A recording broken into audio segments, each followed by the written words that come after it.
Welcome to দিশার exam guide. প্রিয় তৃতীয় শ্রেণীর পরীক্ষার্থী বন্ধুরা, তোমাদের জন্য এই ভিডিওটিতে আমি আলোচনা করতে চলেছি তৃতীয় শ্রেণীর প্রথম পর্যায়ক্রমিক মূল্যায়নপত্র 2024 সালের বাংলা বিষয়ের প্রথম পর্যায়ক্রমিক মূল্যায়নের প্রশ্নপত্র নিয়ে এই ভিডিওটি সম্পূর্ণ উত্তর সহ আলোচনা করতে চলেছি। এই ভিডিওটিতে সম্পূর্ণ উত্তর সহ আলোচনা করতে চলেছি, তাই অবশ্যই দেখে নিতেই হবে। তৃতীয় শ্রেণীর বাংলা বিষয়ের প্রশ্নপত্র দেখো, প্রশ্নপত্রটি সিসিই পদ্ধতি অনুসরণ করে তৈরি হয়েছে। পূর্ণমান 10। এখানে দেখো তৃতীয় শ্রেণী, বিষয় বাংলা, সময় 20 মিনিট। নিচে দেখো বিদ্যালয়ের নাম, অর্থাৎ এখানে তোমরা তোমাদের নাম লিখবে। নিচে ছাত্র বা ছাত্রীর নাম, অর্থাৎ ছাত্রছাত্রী বন্ধুরা তোমরা তোমাদের নাম লিখবে, বিভাগ লিখবে, এখানে রোল নাম্বার। এবার দেখো এক দাগে সঠিক উত্তরের নিচে দাগ দাও। যে কোনো একটি প্রশ্নের উত্তর করতে হবে। 1 মার্ক করে প্রত্যেকটি প্রশ্নের মান 1-এর অর্ধেক করে দেখো মোট 2। এখানে দেখো মোট 2টি প্রশ্নের উত্তর করতে হবে 1 মার্ক। তাহলে দেখে নেওয়া যাক।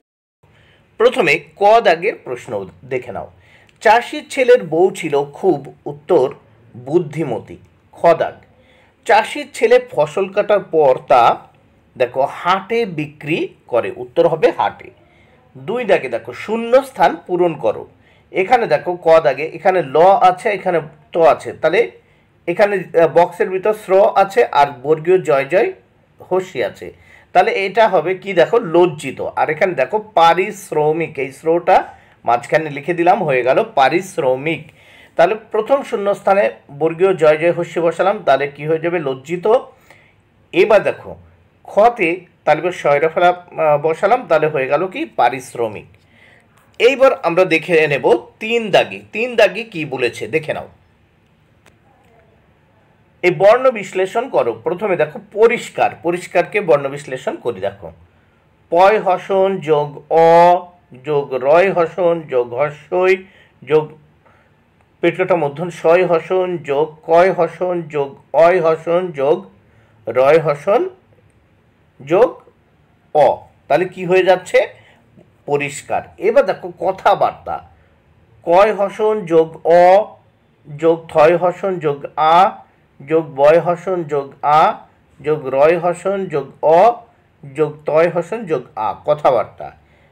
গ দাগে দেখে স্টেশন, দন্ত শয় হসন যোগ টয় হসন যোগ এ যোগ তালিবা শয় হসন যোগ অ যোগ নয় হসন, তাহলে কি হয়ে গেল স্টেশন। এইবার 4 দাগে দেখো এলোমেলো বর্ণগুলি সাজিয়ে শব্দ তৈরি করো। এলোমেলো বর্ণগুলো সাজিয়ে শব্দ তৈরি করতে হবে, তাহলে দেখে নাও।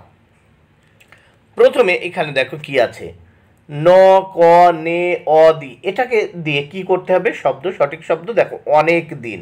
তারপর দেখো 2 থেকে ম ব স অন্তস্থ দন্তস্ব, তাহলে এটা দিয়ে কি হবে সমবয়স।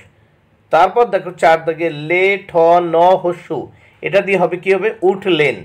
তারপর দেখো 4 দাগে এখানে আছে জি র হা, এটা দিয়ে কি হবে হাজির। এইবার দেখো 5 দাগে শব্দ যুগলের অর্থ পার্থক্য লেখো। প্রথমে দেখো আছে জীব, এখানে জীব। তারপর দেখো তীর, তয় হস্যি র তীর, এখানে তয় দীর্ঘি র তীর। তাহলে প্রথমে ক দাগে দেখো জিভ মানে কি হচ্ছে রসনা বা জিহ্বা, আর বর্গীয় জয় দীর্ঘি জীব মানে হচ্ছে প্রাণী। খ দাগে দেখো তয় হস্যি র তীর মানে হচ্ছে বান বা স্বর, যেটা ধনুকে ব্যবহার করা হয়। আর তয় দীর্ঘ র তীর মানে দেখালো নদীর কূল বা তট বা কিনারা।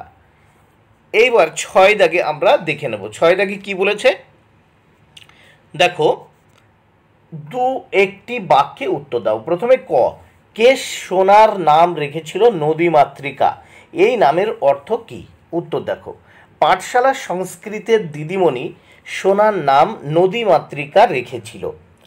নদীমাতৃকা নামের অর্থ হলো নদী যার মায়ের মতো। আবার দেখো পাঠশালা সংস্কৃতের দিদিমণি সোনার নাম নদীমাতৃকা রেখেছিল।